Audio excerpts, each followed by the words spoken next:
బంగారం అంటే అందరికీ ఇష్టమే. ప్రత్యేకంగా మహిళలు పెద్ద ఎత్తున బంగారం కొనుగోలు చేస్తున్నారు. ఒకవైపు బంగారం ధరలు విపరీతంగా పెరుగుతున్నాయి. మరోవైపు వినియోగదారులు కూడా చాలా మోసపోతున్న పరిణామాలు కనిపిస్తున్నాయి. ప్రత్యేకంగా హాల్ మార్క్ అని, ఐఎస్ఐ మార్క్ అని, లేదంటే 916 అని, క్యాడ్మియం అని, లేదంటే కేడిఎం అని, 24 క్యారెట్స్, 22 క్యారెట్స్, ఇట్లా 18 క్యారెట్స్ అని చాలా రకరకాలుగా వినిపిస్తున్నాయి. నిజానికి అసలు బంగారం కొనుగోలు ఎప్పుడు చేయాలి, ఏ విధంగా ఉండాలి, మోసపోకుండా ఉండాలంటే మనం తీసుకోవాల్సిన జాగ్రత్తలు ఏంటి, ప్రత్యేకంగా బంగారంలో జరిగే మోసాలు ఏంటి, ఏ విధంగా నివారణ చేసుకోవచ్చు, క్యాట్కో వైస్ చైర్మన్ సంపత్ కుమార్ మనతో పాటు వారిని తెలుసుకుందాం. సార్, ప్రత్యేకంగా బంగారం విషయంలో, కొనుగోలు విషయంలో ఎలా మోసాలు జరుగుతుంటాయి, ఏంటి అసలు? ముఖ్యంగా పబ్లిక్ కోర్టు వీరి యాజమాన్యానికి ఇంత చక్కటి కార్యక్రమాన్ని వీరు ప్రసారం చేయడానికి సంకల్పించినందుకు వారికి ధన్యవాదాలు తెలియజేస్తూ, బంగారం కొనుగోళ్లలో చాలా మట్టుకు మోసాలు జరుగుతున్నాయి. అవగాహన లేకుండా కూడా బంగారు కొనుగోలు చేయడం వల్ల చాలామంది మహిళలు కూడా ఈ విషయంలో కొంచెం మోసపోతున్నారనే చెప్పుకోవచ్చు.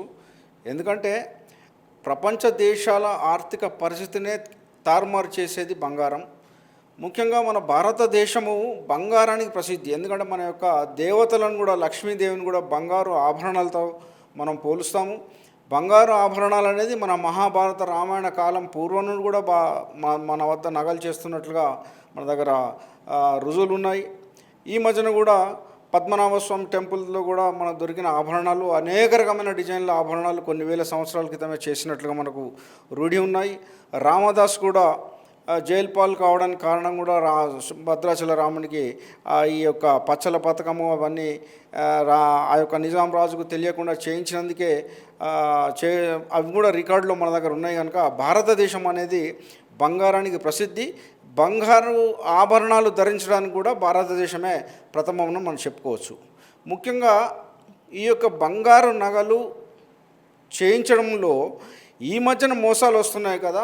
మరి గతంలో కూడా కొన్ని వేల సంవత్సరాల నుంచి బంగారు నగలు చేస్తున్నారు కదా. అప్పుడు ఈ 916 ఈ గోల్డ్ కానీ హాల్ మార్క్ కానీ లేకుండే కదా. మరి అప్పుడు ఏ విధంగా మోసాలు జరిగాయా అనేది కూడా డౌట్ రావచ్చు. కానీ ఆ కాలంలో ఒక నమ్మకం అనేది ఉండేది. 2-3 గ్రామాలు 4 గ్రామాలు కలిపి ఒక కంసాలి ఉండేవాడు. ఆ కంసాలికి ఆ ఊరి గ్రామ ప్రజలందరూ కూడా పెళ్ళి ఒక 6 నెలల ముందు ఉన్నప్పుడే ఆ యొక్క కంసాలి దగ్గరికి వాడి దగ్గర ఉన్న బంగారం ఇచ్చి, పలానా డిజైన్ కావాలి అన్నప్పుడు అతను నమ్మకంతో ఆ బంగారాన్ని వారి ఇంట్లో ఉంచుకొని కొన్ని నెలలు ఉంచుకొని ఆ యొక్క బంగారు ఆభరణాన్ని చేయించేవాడు. ఆ ఆభరణాలు వచ్చిన తర్వాత పెళ్లిళ్ళల్లో పెళ్లి కుమార్తె కానీ వారు కానీ ధరించి పెళ్లి తంతు ముగించుకునేవారు. తర్వాత ఆ యొక్క బంగారు నగలను కరిగించినప్పుడు ఆ యొక్క కంసాల యొక్క పనితనం అనేది మనకు బయటపడేది. కానీ కరిగించడం అనేది అప్పుడు ఇప్పటిలాగా ఫ్యాషన్ లాగా ఈ డిజైన్ తీసుకెళ్ళి ఇంకో డిజైన్ తీసుకోవాలి అనేది అప్పుడు లేకుండేది. ఒక్కసారి నగ చేయించారు అంటే కొన్ని సంవత్సరాల వరకు ఆ నగను డిస్టర్బ్ చేయకుండా ఉండడంతో ఆ కంసాలిలో చేసిన ఏవైనా చేతివాటం కానీ బయటపడేది కాదు. అయినా కూడా ఆ కాలంలో నమ్మకం అనేది ఉండేది, ఒక నిజాయితీ, ఒక విలువ అనేది ఉండేది ఆ కంసాలికి ఒక మంచి పేరు ఉండేది. కానీ తర్వాత ఏమైందంటే ఈ బంగారము విలువ పెరిగిన కొద్దీ దాని మీద అందరి కూడా ఒక దృష్టి కేంద్రీకరించి బంగారాన్ని సులభంగా ఏ విధంగా మనం దాన్ని పొందాలి అనే విషయంలో రావడంతో అనేకమైన ఒక బంగారు ఆభరణ షాపులు వెలవడం జరిగింది. దీంతో వృత్తిపరంగా చేస్తున్న కంసాలులు కానీ అంశాలు వారు కానీ కనుమరుగయ్యే పరిస్థితి ఏర్పడింది. ప్రస్తుతం ఉన్న పరిస్థితుల్లో బంగారం ధర పెరుగుతుంది. హాల్ మార్క్ అంటున్నారు, గతంలో ఇవేమీ లేవు. కానీ ఇప్పుడు హాల్ మార్క్ అంటున్నారు, 916 కేడిఎం అంటున్నారు, లేదంటే ఇంకా 24 క్యారెట్స్ అంటున్నారు, 18 క్యారెట్స్ అంటున్నారు, 22 క్యారెట్స్ అంటున్నారు. అసలు ఎందుకు ఇలా విభజించాల్సిన అవసరం వచ్చింది? ఎందుకు ఈ హాల్ మార్క్ వచ్చింది? ఎందుకు ఈ 916 అని చెప్పేసి, క్యాడ్మియం అని చెప్పేసి అంటున్నారు? ఇది చాలామంది మనసుల్లో ఉన్న ఒక చిక్కు ప్రశ్న. ఈ యొక్క విషయంపై అనేకమైన యూట్యూబ్లలో అనేక మంది కూడా వారి యొక్క వివరణ తెలియజేస్తూనే ఉన్నారు. అయినా కూడా ఇది ఎప్పుడు కూడా ఒక చిక్కుముడి ప్రశ్న. ఎందుకంటే ఒక బంగారు వస్తువు మనం మార్కెట్లో ఒక బంగారాన్ని మనం కొన్నప్పుడు ఆ బంగారాన్ని వివిధ రూపాంతరాలుగా చెందుతూ మనకు ఆభరణంగా మారుతుంది. మనం ఒక కాయగూర కానీ ఏదైనా బట్టలు కానీ కొన్నప్పుడు ఇంటికి రాగానే దాని యొక్క వినియోగిస్తాము. దాని యొక్క లోటుపాట్లన్నీ కూడా మనం అదే రోజు కానీ తెల్లారి కానీ అది వినియోగించినప్పుడు మనకు బయటపడతాయి. కానీ ఒక బంగారు వస్తువు చేయించినప్పుడు మళ్ళీ ఆ బంగారాన్ని కరిగించినప్పుడు మాత్రమే అందులో ఉండే లోపాట్లు బయటకు వచ్చే అవకాశం ఉంది. బంగారం అనేది ఒక విచిత్రమైన లోహము, ఒక పెక్యులర్. ఎందుకంటే ఒక బంగారం మనం కొన్నప్పుడు వివిధ రూపాంతరాలుగా చెందుతుంది. మొట్టమొదలు స్వచ్ఛమైన బంగారం అంటే దాని 999.99 ఉంటుంది దాని యొక్క నాణ్యత. దాన్ని 24 క్యారెట్గా మనం బంగారాన్ని మనం నాణ్యత ప్రమాణ చిహ్నంగా మనం గుర్తిస్తాము. 24 క్యారెట్ అంటే 100% స్వచ్ఛమైన బంగారం అని అర్థం. కానీ స్వచ్ఛమైన బంగారంతో మనం నగలు చేయించినట్లయితే అవి దృఢంగా ఉండే అవకాశం లేదు. ఎందుకంటే బంగారం యొక్క సహజ గుణం ఏంటంటే అది సాగుతూ ఉంటుంది, మెత్తగా ఉంటుంది, అతి విలువైన లోహం. కనుక స్వచ్ఛమైన బంగారంతో మనం బంగారు ఆభరణాలు చేయించినట్లయితే వంగిపోవడం కానీ తర్వాత విరిగిపోవడం కానీ మొదలవు జరుగుతాయి. కనుక దానిని కొంత కల్తీ అంటే మనకు అందుబాటులో ఉన్న ఒక చిన్న లోహంతో దాన్ని చిన్నగా కల్తీ చేసి దాన్ని దృఢంగా చేయడము అన్నట్టు. అయితే దాన్ని చేయడానికి కొన్ని ప్రామాణికాలు ఈ మధ్యన అంటే మనం కొంచెం అంటే పూర్వకాలం నుండి ఈ కాలానికి వచ్చిన తర్వాత ఒక ప్రామాణికంగా బిఏఎస్ సంస్థ, కేంద్ర ప్రభుత్వ ఆధీనంలో ఉన్న బిఏఎస్ సంస్థ నిర్ణయించింది. దాన్ని ఏమంటారంటే 916 గోల్డ్. అంటే ఒక 100 గ్రాముల బంగారంలో 91.6 బంగారం ఉన్నట్లయితే 8.4ను రాగి కానీ వెండి కానీ కలపడం. అంటే అప్పుడు ఆ బంగారం ఏమవుతుందంటే 24 క్యారెట్ ఉన్న బంగారం కాస్త 22 క్యారెట్గా మారుతుంది. అంటే 22 క్యారెట్ అన్నా 916 గోల్డ్ అన్నా 91.6 గోల్డ్ అన్నా కూడా ఒకటే. యాక్చువల్గా 91.6 గోల్డ్ అనడం కరెక్ట్ వర్డ్. అది ఇలా రాను 916 గోల్డ్గా మారడం జరిగింది. ఈ బంగారాన్ని వర్తకులకు మనం 24 క్యారెట్ ఇచ్చిన తర్వాత కూడా ఈ యొక్క బంగారు ఆభరణాలు చేసేవారు దాన్ని 916 గోల్డ్గా మార్చి మాత్రమే ఆభరణాలు చేయడం జరుగుతుంది. ఈ 916 గోల్డ్ చేసేటప్పుడు అందులో కలపడానికి వెండి, రాగి ఈ రెండు పదార్థాలను ఖచ్చితంగా 8.4 నిష్పత్తిలో కలిపినట్లయితే ఆ బంగారం ఖచ్చితంగా 22 క్యారెట్గా మనం అనుకుంటాము. ఆ 24 క్యారెట్తో అనేకమైన బంగారు నగలను దృఢంగా మరియు మన్నికగా చేసుకునే వెసులుబాటు కల్పించింది.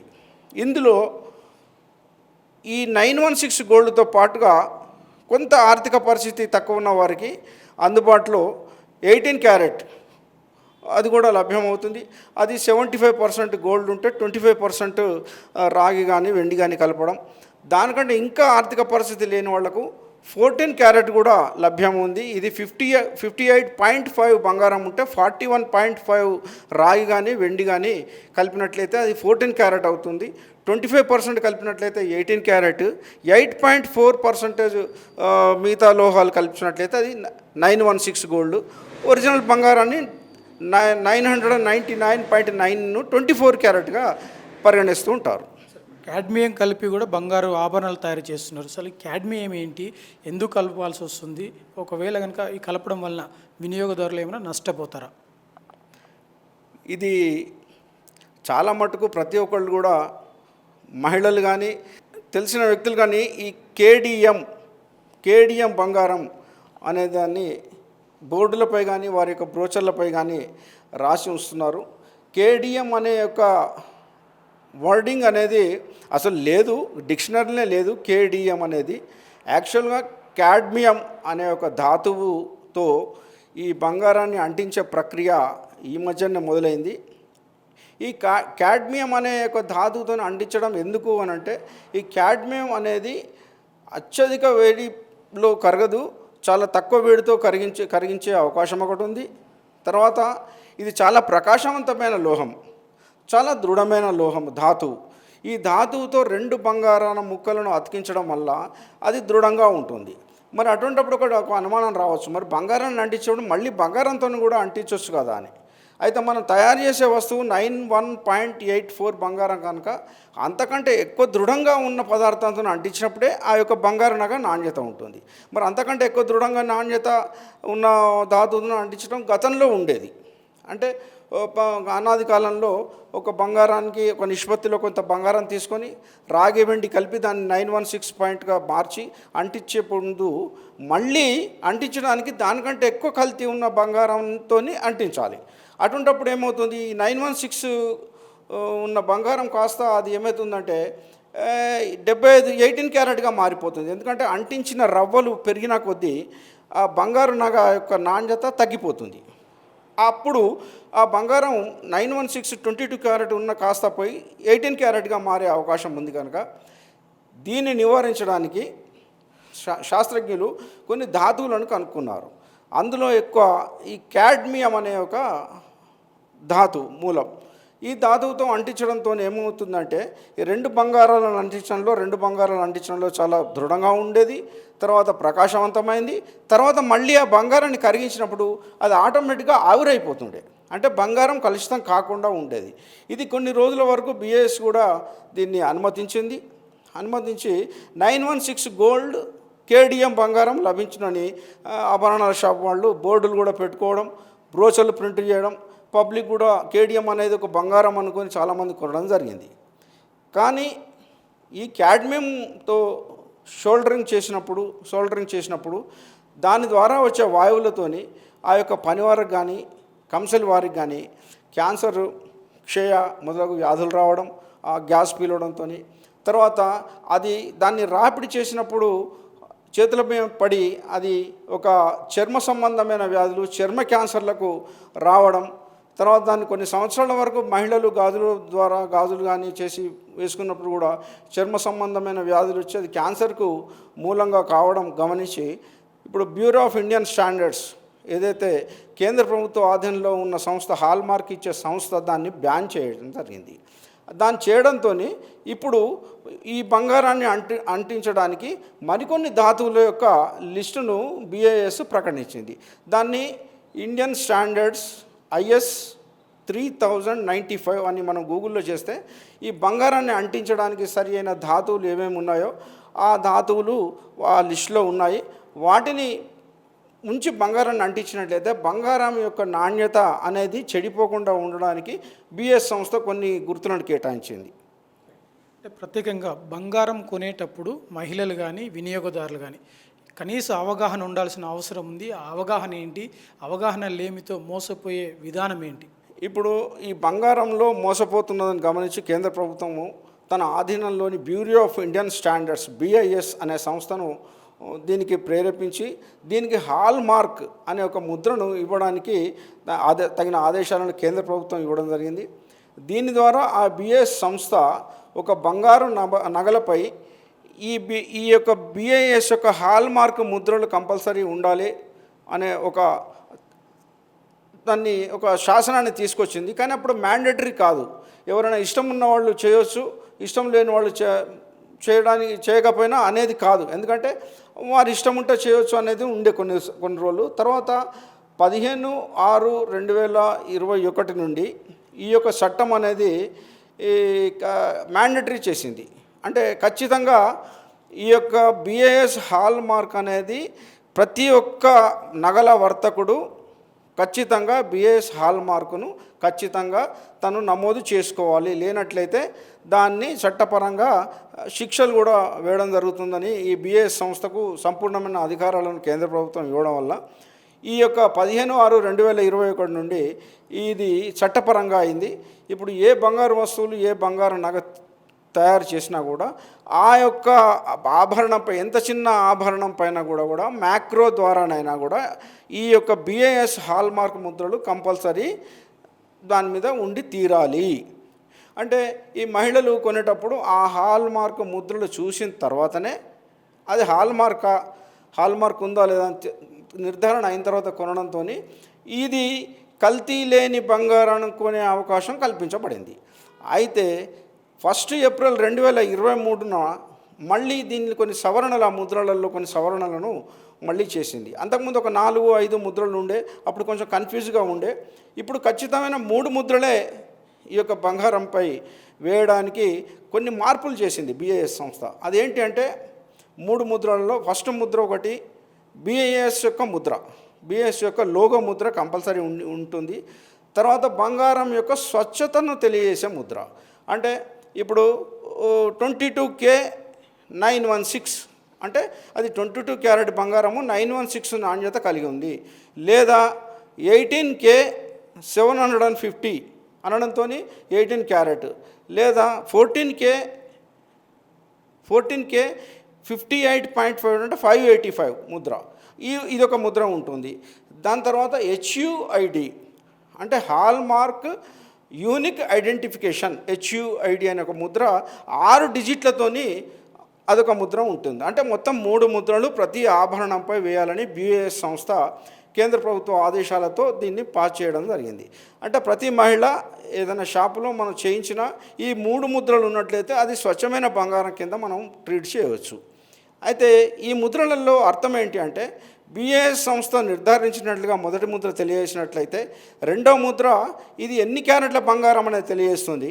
మరి ఇవి రెండు నిజమేనా కాదా నిర్ధారణకు హెచ్యుఐడి అనేది హాల్ మార్క్ యూనిక్ ఐడెంటిఫికేషన్ అనేది 6 డిజిట్ల నంబర్ కనుక మనం బిఐఎస్ యొక్క యాప్ను మన సెల్ ఫోన్లో లోడ్ చేసినట్లయితే ఈ యొక్క నంబర్ను కనుక మనం అందులో ఫీడ్ చేసినట్లయితే ఇది ఎవరి ద్వారా తయారు చేయబడిన వారి పేరు, తర్వాత ఏ బిఐఎస్ ఏజెన్సీ దీనికి ఆమోదం తెలిపింది, ఏ డేట్ నాడు తెలియజేసింది అనే వివరాలు, సంపూర్ణమైన వివరాలు ఆ హెచ్యుఐడి నంబర్ ద్వారా తెలియజేస్తుంది. కనుక ఈ 3 ముద్రలను తప్పకుండా మహిళలు తెలుసుకొని పర్చేజ్ చేయాల్సి ఉంటుంది.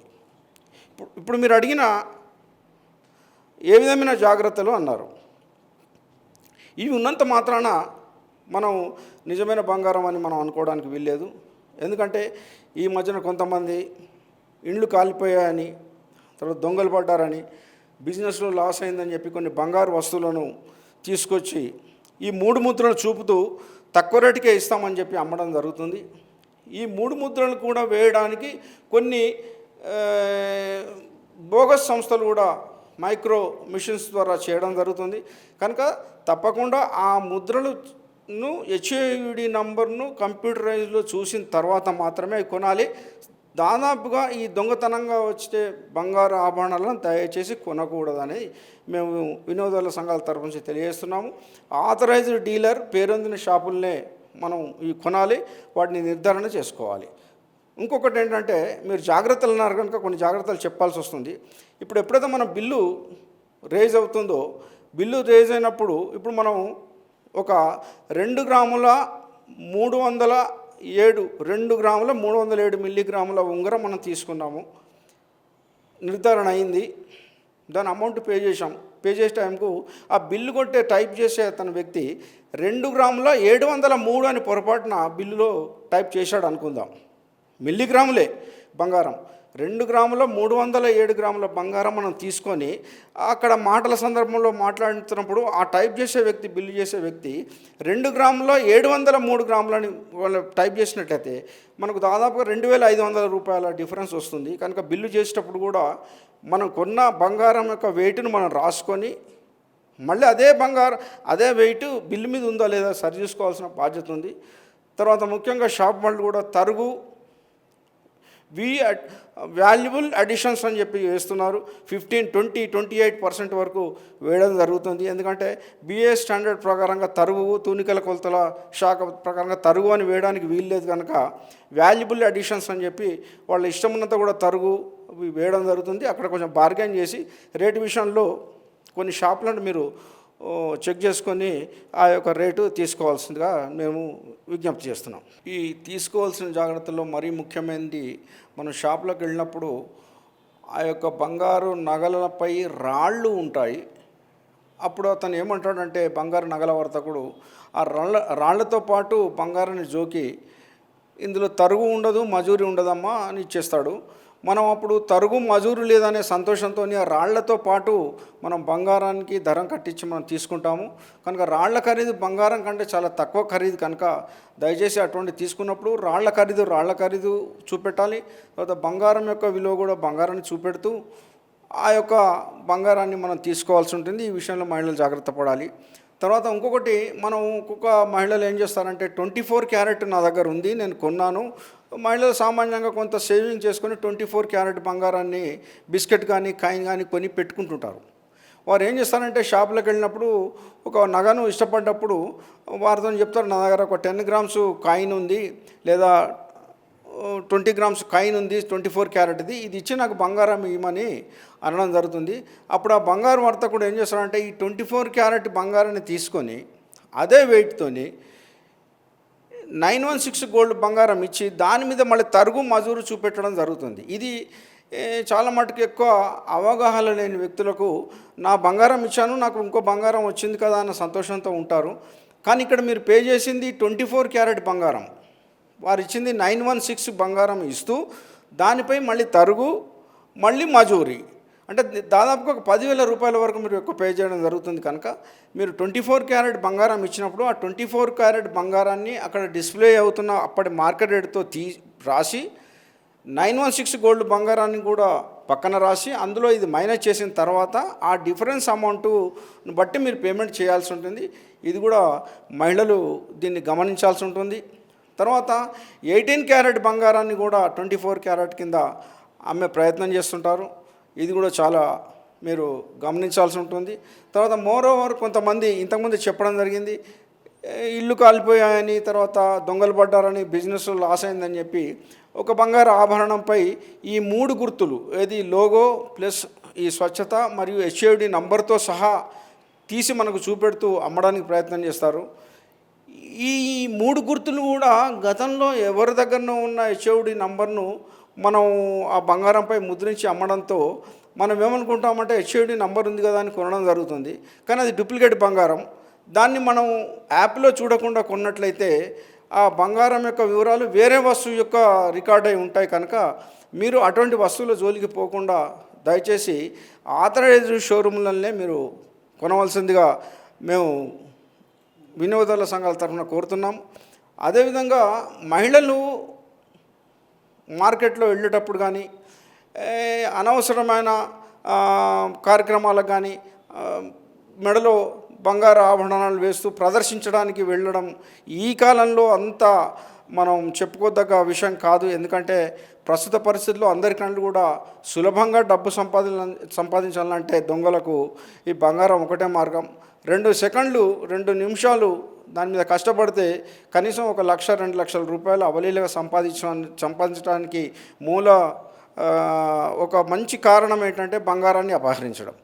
కనుక వారు ఎంతటి రిస్క్కైనా తెగించి ఈ బంగారాన్ని మెడలోంచి లాక్కపోయే అవకాశం ఉంటుంది. కనుక మహిళలు మెడలో ఈ యొక్క బంగారు ఆభరణాలను ధరించేటప్పుడు క్లిప్పులు కానీ వేళ్లాడకుండా ఆ క్లిప్పులు సారీకి కానీ వారు ధరించే డ్రెస్సులకు అక్కడక్కడ పెట్టినట్లయితే అది లాగినప్పుడు రాకుండా ఉంటుంది. కనుక ఆ యొక్క జాగ్రత్తలు తీసుకోవాలి.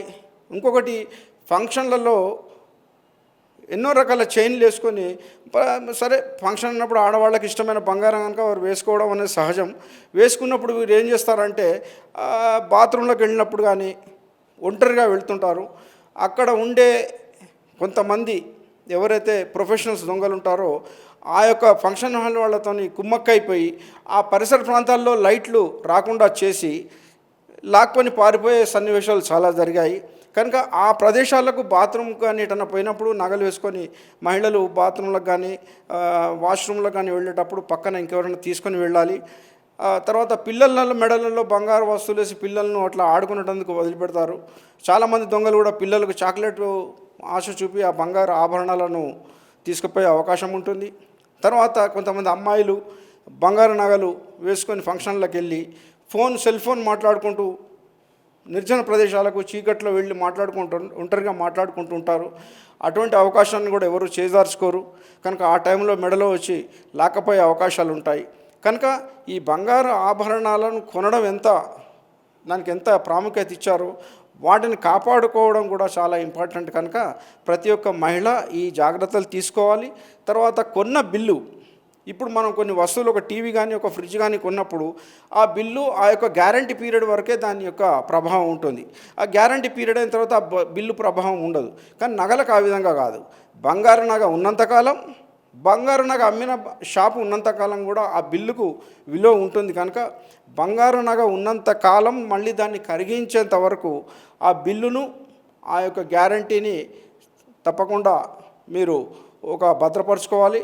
తర్వాత నగపై ఉన్న హెచ్ఓడి నంబర్ను మీరు ఆ బిల్లుపై రాసి ఉంచుకోండి. ఒకవేళ ఏమైనా దొంగతనం జరిగినప్పుడు కూడా పోలీసు వారు ఆ నగ ఉన్న ముద్రల మీద ఏముంది అని అడిగినప్పుడు కూడా మీరు తెలియజేయడానికి ఇవన్నీ రికార్డు పరంగా మీరు ఉంచుకోవాల్సిన అవసరం ఉంది. కనుక మహిళలు కొనడం ఎంత ప్రాముఖ్యత ఇస్తారో బంగారాన్ని, వాటిని కాపాడుకోవడానికి కూడా కొనే టైంలో తీసుకోవాల్సిన జాగ్రత్తలు కూడా తీసుకోవాలని మేము వినోదాల సంఘాల తరఫున మేము తెలియజేస్తున్నాం. ఇది బంగారం కొనే ముందు కనీసం అవగాహన అయితే ఉండాలి. అందులో భాగంగా 3 ఏదైతే హాల్మార్క్ సంబంధించి కావచ్చు, ఆ బంగారం విలువ కావచ్చు, దానిపైన ఉండే మిగతా ముద్రలన్నీ కూడా తెలుసుకుంటే కనీసం మనకు అవగాహన ఉంటుంది. మనం మోసపోకుండా మనకు ఏదైతే డబ్బు చెల్లిస్తున్నామో దానికి న్యాయం జరిగేందుకు అవకాశం ఉంటుంది. ఇలాంటి విషయాలు తెలుసుకునేందుకు పబ్లిక్ కోర్టును సబ్స్క్రైబ్ చేయండి, మరి ఆదరించండి.